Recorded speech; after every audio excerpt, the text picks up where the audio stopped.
Good evening दोस्तों, आप सभी का स्वागत है। बहुत ही इम्पोर्टेंट और महत्वपूर्ण जानकारी वाली वीडियो में नर्सिंग ऑफिसर और फार्मासिस्ट भर्ती 2023 करेक्शन पोर्टल त्रुटि संशोधन आवेदन किस तरह से आपको जो है यहाँ पर करेक्शन करना है और किस तरह से आपको गलती सही करनी है। लिंक के बारे में मुझे पता है, आप सभी के इतने मैसेजेस आ रहे हैं हमारे पास में व्हाट्सएप पे कि सर जो है त्रुटि आवेदन करेक्शन पोर्टल कब तक ओपन होगा, होगा भी या फिर नहीं होगा, कितनी फीस है, सर कब ओपन होगा, सर कब ओपन होगा, सर कितनी तारीख को होगा, सर आज 15 तारीख हो गई। तो भैया आप दोबारा सवाल ना करें, पूरी वीडियो को एंड तक देखें। ये वीडियो में हम पूरे नियम और पूरी जानकारी यहाँ पर समझाने वाले हैं। और 200 रुपये आपकी फ़ीस जो है लगने वाली है, जिसकी विद प्रूफ आपको मैं दिखाऊंगा। ठीक है। मतलब जब भर्ती आई थी, विज्ञप्ति आई थी, तो विज्ञप्ति में शायद आपने त्रुटि संशोधन आवेदन के यहाँ पर 2 पेजों में जो है सरकार ने, गवर्नमेंट ने, चिकित्सा विभाग ने आपको समझाया था। शायद आपने उसको अच्छी तरह से नहीं पढ़ा। तो मैं आपको पहले ही बता दूं कि ये वीडियो लंबी होने वाली है, और इस वीडियो को यदि आपने देख लिया ना पूरा, तो इसमें आपको पता चल जाएगा कि आपने जो डॉक्यूमेंट्स गलत अपलोड किए हैं तो कौन कौन से किए हैं और किस तरह से आप उनको जो है सही अपलोड कर सकते हो। इंटर्नशिप की मार्कशीट को आप किस तरह से यहाँ पर अपलोड कर सकते हो। और इस संशोधन के बाद एक जानकारी और बता दूं मैं आपको, यदि इस संशोधन में आपने सही संशोधन नहीं किया तो आपको फिर दोबारा मौका नहीं मिलेगा, चाहे आप हाई कोर्ट जाओ, सुप्रीम कोर्ट जाओ। ठीक है। कोई गलती आपकी जो है नहीं मानी जाएगी। तो सही तरह से चीज़ें देख लेना। टेलीग्राम ग्रुप आपको ज्वाइन करना है, मैंने आपको बता दिया था, एकदम फ्री है, जरूर ज्वाइन करें। सभी जानकारी हम यहाँ पर लगातार भेजते हैं। और आपसे रिक्वेस्ट है भैया, ये सब्सक्राइब का चैनल का बटन है, इसको दबाएं और वाइट कर ले और ऑल के घंटे के निशान पर प्रेस कर ले, ताकि सबसे पहले जो है जानकारी आपको यहाँ पर मिलती रहे। वीडियो को पूरी देखोगे तो सभी कुछ जानकारी मिलेगी। मैं पहुंच चुका हूं नर्सिंग ऑफिसर की जो विज्ञप्ति आई थी आपकी। इसमें आपको मैं बताऊंगा कि 18, 19, 20 जून तक जो है आपकी यहाँ पर डेट आने की पूरी पूरी संभावना है करेक्शन पोर्टल की। आज 15 तारीख है। वेट करें, इंतजार करें। इतनी जल्दी जो है चीज़ें नहीं होगी जितनी जल्दी आप सोच रहे हो। किसी की प्रिंट नहीं आ रही थी तो उस प्रिंट को कैसे निकालना है, अभी तक नहीं आई है, तो उसका भी हम आपको ऑप्शन बता देंगे। ठीक है। और कास्ट चेंज कर दी है किसी ने गलती से, तो किस तरह से आपको कास्ट सही करनी है। बोनस कम जुड़ गया, ज़्यादा जुड़ गया, मार्कशीट गलत अपलोड हो गई, नियुक्ति पत्र कोविड वाला अपॉइंटमेंट लेटर आपने जो है अपलोड नहीं किया, तो किस तरह से उसको आप गलती सुधार में करोगे। नाम गलत लिख दिया, ये गलत हो गया, वो गलत हो गया। तो सभी चीज़ों के बारे में इस चीज़ में मैं आपको एक्सप्लेन करने वाला हूँ। धीरे से आपको इस वीडियो में समझाऊंगा। देख सकते हो, नर्सिंग ऑफिसर की भर्ती का ये विज्ञप्ति मेरे पास है। ये 16 पेज का नोटिफिकेशन है। ठीक है। 16 पेज का नोटिफिकेशन है, और अभी हम सीधा आए हैं यहाँ पर ऑनलाइन आवेदन त्रुटि संशोधन आवेदन में। इसको मैं आपको पढ़ के दिखा देता हूँ, क्योंकि आप लोगों को तो पढ़ने में सुस्ती आती है। सबसे पहले देख लीजिए, 4 तारीख यहाँ पर आपकी लास्ट डेट थी, जिसको बढ़ा के 11 तारीख कर दिया गया था। ठीक है। एंड इसमें यदि आप पूछो तो आपका अनुभव जो है कब तक मान्य रहेगा, वो 3/6 तक रहेगा। 4 तारीख लास्ट थी आपकी, तो 3/6 तक यहाँ पर मान्य रहेगा। इस बात को दिमाग में बिठाकर आगे बढ़ेंगे। ठीक है। नहीं तो कोई सोच रहा हो कि सर करेक्शन पोर्टल में मैं ना नया अनुभव बनवा लूंगा और ऐसे फलाना निमकाना जो है चक्कर कर लूंगा फर्जीवाड़ा। ऐसा कुछ नहीं होगा। सुन लीजिए ध्यान से। इसमें लिखा है, यद्यपि समस्त आवेदकों से यह अपेक्षा की जाती है कि उनके द्वारा ऑनलाइन आवेदन पत्र भरते समय पूरी सावधानी से उनको फॉर्म भरना है। अपनी निगरानी में समस्त सूचना अंकित की जानी है, और विज्ञप्ति में वर्णित अनुसार समस्त प्रमाण पत्र आपके दस्तावेज अपलोड किए जाएंगे। और आवेदकों के हित में उनको उक्त प्रक्रिया में सावधानी बरतने के बाद भी रह जाने वाली गलतियां में संशोधन का अवसर उनको मिलेगा देते हुए, ऑनलाइन आवेदन अवधि समाप्त होने के पश्चात पृथक विज्ञप्ति जारी करते हुए शिफू की वेबसाइट, ये है, शिफू की वेबसाइट देख लीजिए, और राष्ट्र स्वास्थ्य की वेबसाइट, इस पर जो है सूचना दे दी जाएगी। यानी 100% जो है ये स्पष्ट किया है इन्होंने पहले ही विज्ञप्ति में कि आपका करेक्शन पोर्टल भैया 100% ओपन होगा। ठीक है। अब आप बार बार मैसेज करोगे, जल्दीबाजी करोगे, तो इससे कोई मतलब नहीं निकलने वाला। ठीक है। इंतजार करो, 2-4 दिन का इंतजार करो। 18, 19 और 20 जून को जो है इन तीनों डेट में से आपका जो है यहाँ पर करेक्शन पोर्टल का लिंक ओपन हो जाएगा। लिंक ओपन होते ही हम हमारे टेलीग्राम और व्हाट्सएप ग्रुप पर आपको जानकारी देंगे। आगे देखिए इन्होंने क्या बोला है, आप जो गलती का सुधार करोगे, यानी आवेदक त्रुटि संशोधन करने हेतु उनकी जो फीस रहेगी वो 200 रुपये रहेगी। अब इसमें आगे देख लिए, 200 रुपये का भुगतान करने के बाद ही यहाँ पर आप त्रुटि संशोधन कर सकोगे। यहाँ स्पष्ट किया जाता है कि त्रुटि संशोधन का अवसर दिए जाने का अभी मतलब मूल ऑनलाइन आवेदन भरते समय हुई अंकन में त्रुटि संशोधन किए जाने एवं मूल ऑनलाइन आवेदन भरने की अंतिम दिनांक तक आवेदक के पास उपलब्ध प्रमाण पत्र दस्तावेज के स्थान पर त्रुटिवश किसी अन्य दस्तावेज प्रमाण पत्र के अपलोड करने की स्थिति में मूल ऑनलाइन आवेदन भरने की अंतिम दिनांक तक आवेदक के पास उपलब्ध प्रमाण पत्र दस्तावेज को अपलोड करने के अवसर दिए जाने मात्र से है। इनका मतलब ये है कि किसी ने कोई डॉक्यूमेंट्स यदि अपलोड नहीं किया है तो वो इस त्रुटि आवेदन में अपलोड कर सकता है। लेकिन ऐसा नहीं है कि उन्होंने पहले अपलोड कर दिया डॉक्यूमेंट्स, कोई प्रमाण पत्र आपका जैसे अनुभव हो और आपने उसमें और दिन जुड़वा लिए और वापस अपलोड करना चाहते हैं, तो वो गलत है। ठीक है, मान लीजिए किसी ने मार्कशीट अपलोड नहीं की, जाति प्रमाण पत्र अपलोड नहीं किया, इंटर्नशिप की मार्कशीट अपलोड नहीं की, तो वो अपलोड कर सकता है, ऐसा इसका कहना है। यहाँ तक का शॉर्टकट मैंने आपको समझा दिया। ठीक है, मैं पहले पूरा पढ़ूंगा, उसके बाद में जो है आपको शॉर्टकट में समझा दूंगा। आगे देखिए, इसमें लिखा है त्रुटि संशोधन के दौरान किसी भी आवेदक को नया ऑनलाइन आवेदन पत्र जो है बनने की अनुमति नहीं होगी। इसके अलावा मूल आवेदन पत्र बनने की अंतिम दिनांक के पश्चात जारी किए गए प्रमाण पत्र, अर्जित की गई किसी शैक्षणिक या व्यावसायिक योग्यता का अंकन त्रुटि संशोधन के दौरान किए जाने की अनुमति नहीं होगी। इसका मतलब इन्होंने बोला है कि मतलब ऐसा नहीं है कि आप की तारीख जो है 4 थी, तो मतलब 3 तारीख तक के आपके डॉक्यूमेंट्स मान्य थे और आप सोच रहे हो कि आपकी त्रुटि आवेदन यदि 19 जून को निकाली गई तो आपके जो डॉक्यूमेंट्स है वो 18 तक मान्य रहेंगे। ऐसा गलत है, ऐसा जो है नहीं माना जाएगा। 4 तारीख तक की गणना करनी है आपको। मैंने इसलिए आपको शुरू में बताया था कि यहाँ पर एक एक बात दिमाग में लेकर चले कि आपकी जो डेट थी अंतिम वो 4 जून थी। जनवरी, फरवरी, मार्च, अप्रैल, मई, जून। तो 4 जून के पहले-पहले जो है डॉक्यूमेंट्स आपके बने हुए होने चाहिए, यानी आपका रजिस्ट्रेशन नर्सिंग काउंसलिंग में भी होना ज़रूरी है 4 जून के पहले-पहले, ठीक है? वही मान्य रहेगा। आगे इन्होंने बोला है कि प्रमाण पत्र, ओके, यहाँ तक हो गया। इसमें आगे देखिए, अनुभव प्रमाण पत्र, आपका जो बोनस वाला अनुभव प्रमाण प्रमाण पत्र है वो दोस्तों, उसमें त्रुटि संशोधन की अवधि की स्थिति में भी मूल आवेदन पत्र की तिथि प्रारंभ होने से ठीक 1 दिन पहले तक जो है अर्जित किया गया अनुभव ही गणना हेतु मान्य होगा। मैंने बताया था आपको 4 तारीख लास्ट है ना, तो 3 तारीख तक का ही जो आपका अनुभव माना जाएगा। आगे देखिए, अब इसमें अनुसूचित जाति, अनुसूचित जनजाति कास्ट सर्टिफिकेट के बारे में बता रहे हैं। अन्य पिछड़ा वर्ग, ओबीसी, अति पिछड़ा वर्ग, आर्थिक रूप से कमजोर, ईडब्ल्यूएस के आवेदकों को कार्मिक विभाग के परिपत्र क्रमांक संख्या इसके अनुसार निर्धारित प्रमाण पत्र एवं शपथ पत्र प्रस्तुत करने की अनुमति होगी। यानी आप अपना कास्ट सर्टिफिकेट अपलोड कर सकते हो यदि आपने अपलोड नहीं किया होगा तो। आपने यदि एफिडेविट लगाया है तो उसकी जगह जो है आप त्रुटि संशोधन में अपना जो जाति प्रमाण पत्र लगा सकते हो। किसी ने मेरी सर्टिफिकेट की जगह एफिडेविट लगाया था तो वो अब अपना मेरी सर्टिफिकेट यहाँ पर अपलोड कर सकता है। चलिए, मैं इसमें आपको थोड़ी-सी जानकारी और देना चाहूँगा, ये अपने आपके करेक्शन पोर्टल के बारे में ही। वीडियो काफ़ी इंपॉर्टेंट है, बिल्कुल धीरता से आराम से आपको समझा रहा हूँ, वीडियो लंबी होने वाली है। इसमें अन्य महत्वपूर्ण जानकारियाँ इन्होंने बताई है। चलिए, मैं एक आपको एक्स्ट्रा चीज़ बताऊँ, आपकी सभी समस्याओं का समाधान, ठीक है, रामबाण उपाय। रामबाण उपाय वो ये है कि इसमें देखिएगा आप, इसमें आपको वेबसाइट का अवलोकन तो करना है ही सही। इसके अलावा मैंने आपको पिछली वीडियो में बताया बताया था, इस वीडियो में भी बता रहा हूँ, यदि आपको कोई समस्या आ रही है तो आप ये शिफू के हेल्प डेस्क नंबर है, देख लीजिए ध्यान से, ठीक है? स्क्रीनशॉट ले लीजिए या लिख लीजिए।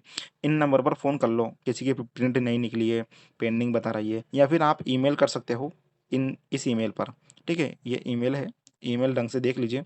और यदि आप डायरेक्ट शिफू के जो है जयपुर में जा सकते हो तो वो सबसे अच्छा यहाँ पर बेस्ट ऑप्शन रहेगा। ये देखिए, पूरा एड्रेस दिया गया है, शेफू कहाँ पर स्थित है, कहाँ नहीं है। तो एक रामबाण उपाय यही है, कोई दिक्कत आती है, सॉल्यूशन नहीं निकल रहा, आपको लगता है आपका सिलेक्शन हो सकता है, ज़रूरी है सभी कुछ सही करवाना, तो आप डायरेक्ट शेफू के पास जा सकते हो और वहाँ जाकर जो है उनको अपनी समस्याएँ बता सकते हो। मैं अन्य महत्वपूर्ण जानकारी जानकारी की तरफ आपको लेकर चलना चाहूँगा। देखिए, अन्य महत्वपूर्ण जानकारी में इन्होंने क्या बताया था विज्ञप्ति के अंदर, पहला पॉइंट, समस्त आवेदक भर्ती प्रक्रिया से संबंधित नवीनतम सूचनाओं और निर्देशों के लिए जो है लगातार आपको शिफू राजस्थान की वेबसाइट और राष्ट्र स्वास्थ्य की वेबसाइट पर जो है आपको विजिट करते रहना है। आवेदक द्वारा ऑनलाइन एप्लीकेशन फॉर्म में अंकित मोबाइल नंबर और ईमेल आईडी पर ही आवश्यकता पड़ने पर एसएमएस ईमेल के माध्यम से भर्ती संबंधी सूचना आपको दे दी जाएगी दोस्तों। ठीक है, यानी जो भी सूचना देंगे शिफू वो आपको आपके मोबाइल नंबर और ईमेल पर देते रहेंगे, इसलिए अपना दोस्तों ईमेल भी चेक करते रहना। ऑनलाइन आवेदन में जो आपने मोबाइल नंबर और ईमेल आईडी बदलने, बंद होने, नेटवर्क समस्या होने पर सूचना प्राप्त नहीं होने और आवेदक की स्वयं की जिम्मेदारी होगी, अतः आवेदक फॉर्म में दिए गए मोबाइल नंबर ईमेल आईडी के पते में परिवर्तन नहीं करेंगे। मैंने पहले भी बोला था आपसे, जो मोबाइल नंबर आपके चालू है कंटिन्यू उसी को ही आपको फॉर्म भरना है उसी से, और पिछली बार जो आपने मोबाइल नंबर से फॉर्म भरा था ईमेल आईडी से, वही ईमेल आईडी आपको रखनी है। आपको अवलोकन जांचना है बार बार अपने मोबाइल नंबरों को, मैसेज इनबॉक्स में जो होता है आपका, और जीमेल भी आपको चेक करते रहना है। इसके अलावा दोस्तों, यदि आप हमारे चैनल पर कंटिन्यू बने रहोगे तो पूरी जानकारी तो वैसे ही हम दे देते हैं हमारे चैनल पर। तीसरा पॉइंट देखिए, आवेदक अपना ऑनलाइन आवेदन ध्यान से बनना है और आवेदक अपना ऑनलाइन आवेदन अंतिम रूप से बनने और उसकी समस्त प्रविष्टियों से आश्वस्त यानी कंफर्म हो लेना है। सही से जानकारी अपलोड करनी है और ईमेल पर जाकर जो है बिल्कुल अपने आप से जो है चीज़ें चेक कर लेनी है। चलिए आगे देखते हैं। अब इसमें त्रुटि संशोधन के बारे में बताया है। आवेदक द्वारा स्वयं ई-मित्र या अन्य किसी स्रोत से ऑनलाइन आवेदन पत्र भरवाते समय किसी प्रकार की कोई गलत प्रविष्टि, भूलवश त्रुटि हो जाती है तो इसकी संपूर्ण जिम्मेदारी स्वयं आपकी होगी दोस्तों। आवेदक सर्वप्रथम ऑनलाइन आवेदन पत्र के रिव्यू फोरम में आपको अपनी समस्त प्रविष्टि या त्रुटियों की जांच आवश्यक रूप से कर लेनी है, जो कि आपने नहीं की। काफ़ी लोगों ने रिव्यू फोरम नहीं किया, डायरेक्ट सबमिट करवा दिया। एक बार फॉर्म भर दिया और उसको डायरेक्ट जो है सबमिट करवा दिया ई मित्र वाले से। फिर आपने बाद में पूछा कि सर हमने तो जो है इंटर्नशिप की मार्कशीट अपलोड नहीं की, जाति प्रमाण पत्र अपलोड नहीं किया, नाम गलत हो गया, फलाना ढिमकना। तो कोई दिक्कत नहीं है, आप घबराए नहीं। आपका त्रुटि करेक्शन खुलेगा। अब उसमें क्या क्या चीज़ें वो वैलिड करते हैं, अप्लाई करते हैं, परमिशन देते हैं, ठीक है। वो उस हिसाब से आप अपनी अपनी चीज़ें, अपनी अपनी गलती सुधार लेना, सही कर लेना। 200 रुपये आपकी फीस लगने वाली है, आगे देखिए। तो आपको उसका प्रिंट लेना था, जो कि आपने ले लिया होगा। जांच आवश्यक रूप से पूर्ण कर लेवे।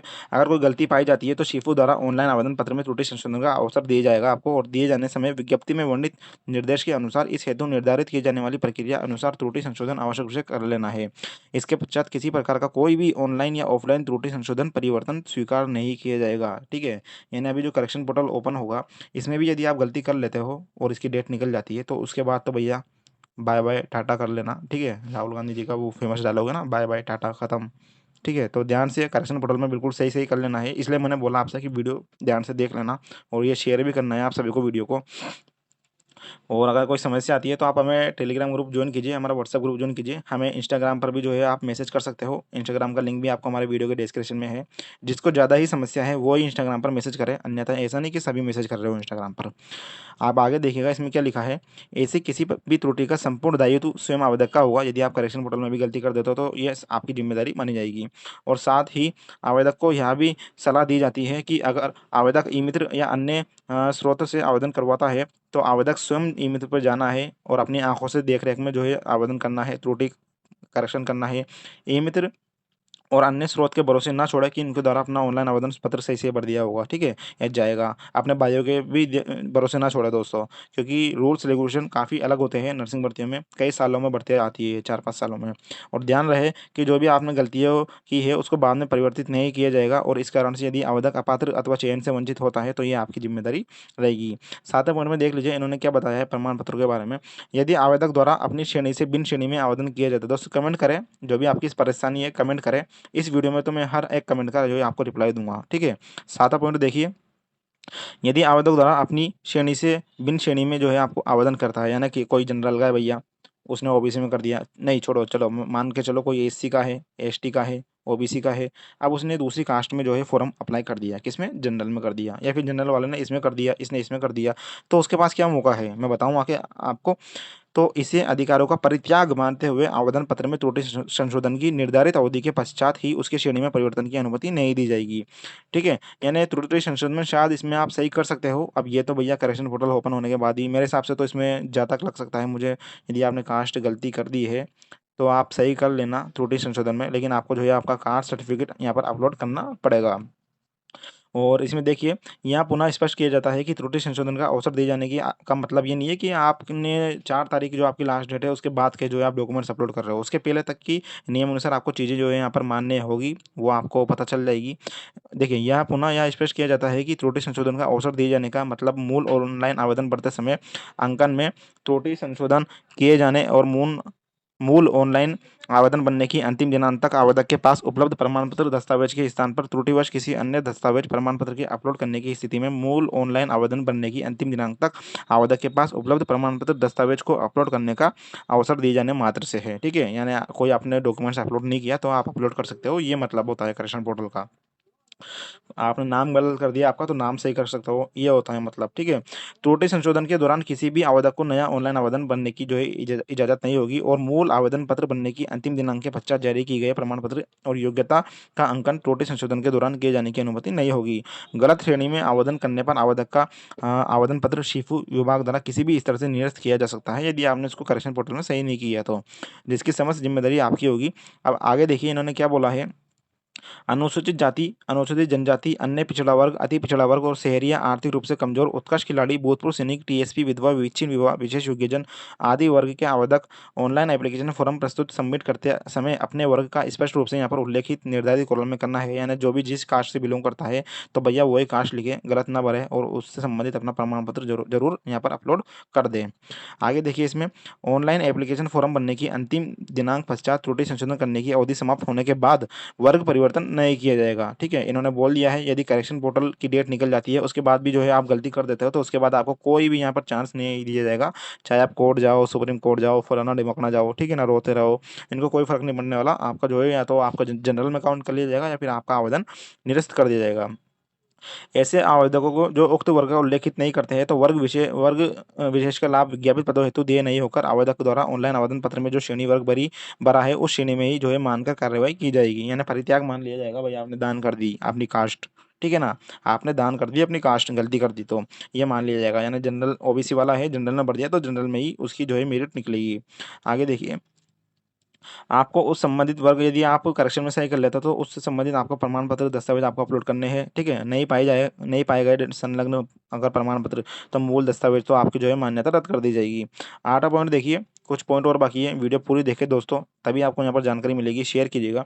शेफो द्वारा उम्मीदवार की पात्रता की जांच करते समय मूल प्रमाण पत्रों दस्तावेजों से पात्रता की जांच करते समय यदि आयु, शैक्षणिक योग्यता, अनुसूचित जाति, अनुसूचित जनजाति, अन्य पिछड़ा वर्ग, अति पिछड़ा वर्ग, शहरिया, आर्थिक रूप से कमजोर वर्ग, उत्कृष्ट खिलाड़ी, भूतपूर्व सैनिक, विधवा, विच्छिन्न विवाह, विशेष योग्यजन आदि अन्य शर्तों की पालना नहीं करने के कारण यदि आवेदक की अपात्रता का पता चलता है तो इस भर्ती हेतु उसका आवेदन किसी भी स्तर से यहाँ पर निरस्त किया जा सकता है, जिसकी समस्त जिम्मेदारी स्वयं आवेदक की होगी। समझ गए होंगे आप। 9वां पॉइंट देखिए, इसमें लिखा है इन्होंने, विधवा, विच्छिन्न विवाह वर्ग की आवेदक महिला द्वारा आवेदन की अंतिम दिनांक के पश्चात पुनः विवाह कर लिया जाता है। यानी कोई विधवा है, विच्छिन्न विवाह वाली है, उसने फॉर्म भर दिया, अब करेक्शन पोर्टल खुल गया, तब तक उसने शादी कर ली तो उसको जो है दोस्तों उसके अनुसार लाभ नहीं मिलेगा, विधवा का लाभ नहीं मिलेगा। ठीक है, ऐसा इसमें कहा है। और इसी प्रकार तलाक संबंधी प्रकरण, ये सभी चीज़ें ये इसके अंदर आएगी, पढ़ लेना अपने हिसाब से। चलो मैं एक बार पढ़ के सुना देता हूँ आपको 9वां पॉइंट भी, ताकि आपको समझ में आ जाए। ठीक है, तो यहाँ लाभ नहीं दिया जाएगा, लाभ इसी प्रकार विधवा विच्छिन्न विवाह में से लाभ दिया जाएगा। ओके सॉरी, इसमें इन्होंने लिखा है 9वें पॉइंट में, विधवा, विच्छिन्न विवाह वर्ग की आवेदक महिला द्वारा आवेदन की अंतिम दिनांक के बाद यदि पुनर्विवाह कर लिया जाता है तो भी उसी विधवा विच्छिन्न, सॉरी मैंने गलती बोल दिया, कोई विधवा महिला है, विच्छिन्न विवाह है, ठीक है, आवेदक महिला है, तो वो अंतिम दिनांक तक उसने फॉर्म भर दिया, ठीक है, अब पुनः विवाह कर लेती है वो तो उसको विधवा विच्छिन्न विवाह का ही लाभ दिया जाएगा। ठीक है, मैंने पहले बोला था कि लाभ नहीं दिया जाएगा। बोलने में भी थोड़ा सा जो है थक जाते हैं दोस्तों बोलते बोलते, आपके लिए इतनी मेहनत करते हैं। शेयर कीजिए, सब्सक्राइब जरूर करना चैनल को। ओके, आगे चलते हैं। इसी प्रकार यदि कोई विच्छिन्न विवाह आवेदक का तलाक संबंधी प्रकरण वाद माननीय न्यायालय में विचाराधीन है, लंबित है, पेंडिंग में है, डिग्री पारित नहीं हुई है तो विच्छिन्न विवाह श्रेणी वर्ग का लाभ दे नहीं होगा।